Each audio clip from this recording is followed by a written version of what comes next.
Hello, everyone. Welcome to the final episode. This is the last video I'm doing of my Evolution of Celebrity series, and it's time to wrap it up. It's the last celebrity, and I had to make it the best for last. I started this in January, and I said I will be covering each celebrity each month. And now I've come to the conclusion of who I want to be for my last celebrity. The evolution of Aaliyah. Yes, the one only, the highest, most exalted one. The princess of R&B, Aaliyah. Um, Wow, this is such an interesting topic because I always loved Aaliyah. I always loved her style. I loved her, she was such a beautiful woman, a beautiful angel that passed us. It feels like if she would have still been here, she would have been like on a Beyonce or Rihanna level, or even bigger than that, as people may say. Um, you know, Aaliyah started in 94, or maybe started recording in 93 when she first signed her to her label with Columbia. No, I said Columbia. Blackground Records.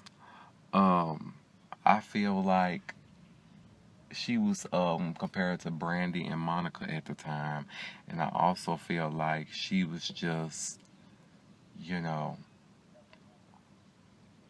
branching into this new world of R&B, of young R&B artists that we all love.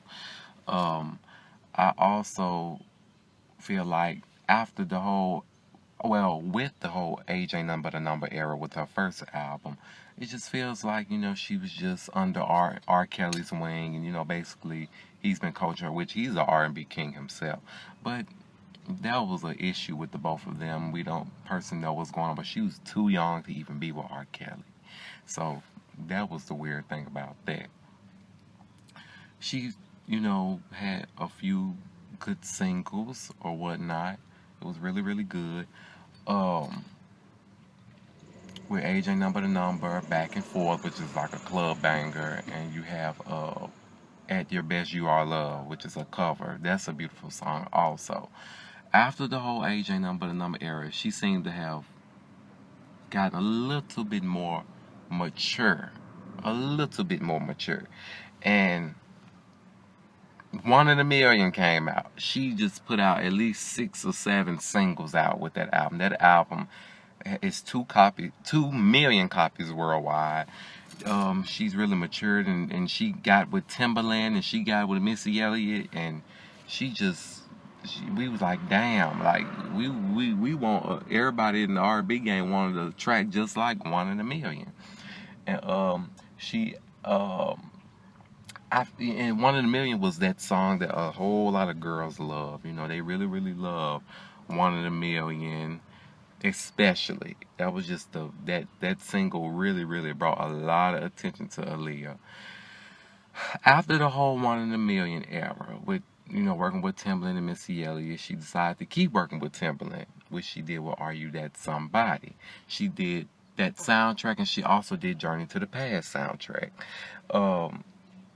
Which was so good for her when she did those soundtracks. It really, really brought a lot out of Aaliyah when she did those soundtracks. I really, really love that about her.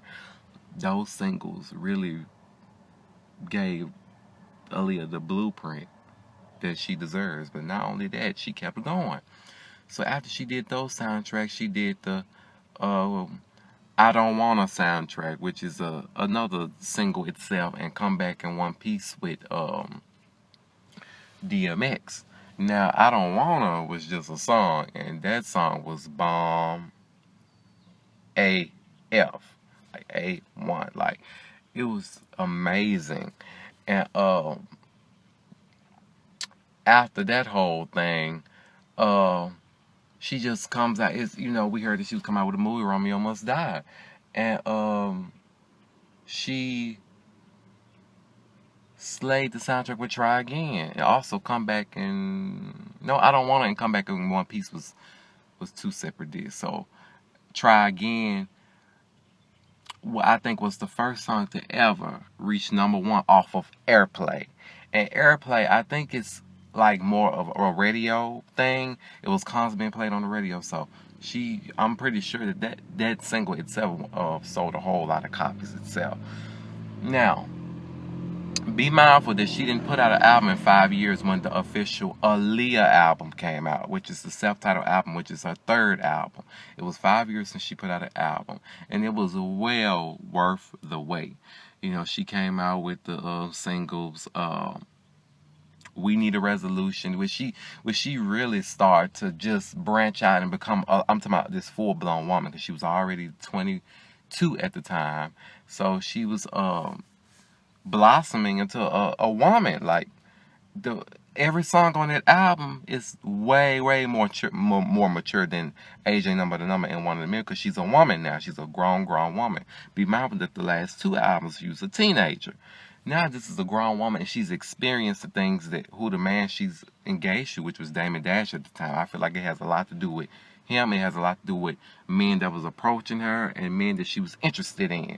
If you listen to the lyrics, she was still with her her label, Blackground Records. And what got me is that she was supposed to perform We Need a Resolution at the MTV Awards. And guys, if I'm wrong, correct me, but that's the information that I got. She was supposed to perform We Need a Resolution live on the VMAs 2001. Do you know how epic that would have been to actually see her do something live like that? Choreography, I'm talking about at a mainstream arena that everybody is tuned in at home watching. Imagine her on this holding the snake instead of Britney Spears. Like, that would have been so epic to see. Also, I guess she have been, recording More Than a Woman video. But after that, she did, before I get to Rock the Boat, let's just talk about how she put a whole lot of things on MTV and BET. Like, she showed the work she was doing. Like, she put that out on maybe like on television, how she was doing, behind the scenes. I thought that was cool, because she did that with Try Again, and she did it with Rock the Boat, and she also did behind the scenes of We Need a Resolution. I thought that was great. We get to see like how she gets to work behind the scenes. Also, she did an album release. She came to TRL. She came to BET 106 in Park. Moving on.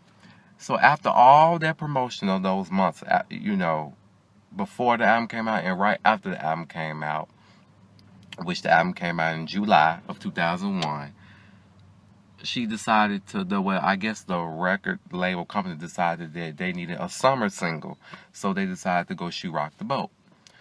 That behind the scenes on Access Granted, we saw that, and it was beautiful. We got to see like how she looked. The makeup artist had her all beat and had her all looking good. She looked so good. That was just the beginning of a new sound of R&B, which I love so much. And who else remembers, like, even after the fact that Aaliyah had died, right after the fact she shot the Rock the Boat video, that you will always see her at the top 25 countdown, always end up number 1 or number 2 or either in the top 10. I mean, she slayed 2001 and 2002. Like, you couldn't let a Saturday go by on BET without seeing her in the top 10, 25 countdown, or in the top 10 on 106 in Park. Those are the golden days of R&B in the early 2000s. Can nobody tell me otherwise? Those were wonderful days that I will never forget, because I was a child at the time and I can't remember her. I didn't know too much about before the whole Aaliyah era, but I can remember the Try Again and the self-titled Aaliyah album. I can't remember too many things before that, but I can remember because I was like 5 or 6 at the time when all this was going on. So it was just so sad to see her die right after the Rock the Boat video, because it was so beautiful, and you're wondering, like, she was supposed to perform at the awards, she was supposed to be doing these big things, and we lost her. It's like, Lord, like, I don't want to question you, but was it meant to be? Is it something we don't know? Is it something that we need to know? You kind of want to know, because you want to be like, is this a conspiracy, or was it meant to be? We all have our certain time to die, but that was such a beautiful woman. She was really getting up there, album by album. She was growing. There's not too many artists that can do that. But I just would like to say, I thank you guys so much for watching. Tell me your thoughts. New videos are on the way. I may upload randomly. And tell me what you guys think about this video. This is my last video wrapping up for the year as far as this series. Other new things are on the way. Yes, it's time to close it out because, you know, I said it will be all year, and there we have it. And make sure you like, comment, subscribe, and share this video to whomever you want to share it with. And I thank you guys so much for watching. New things are on the way. And subscribe.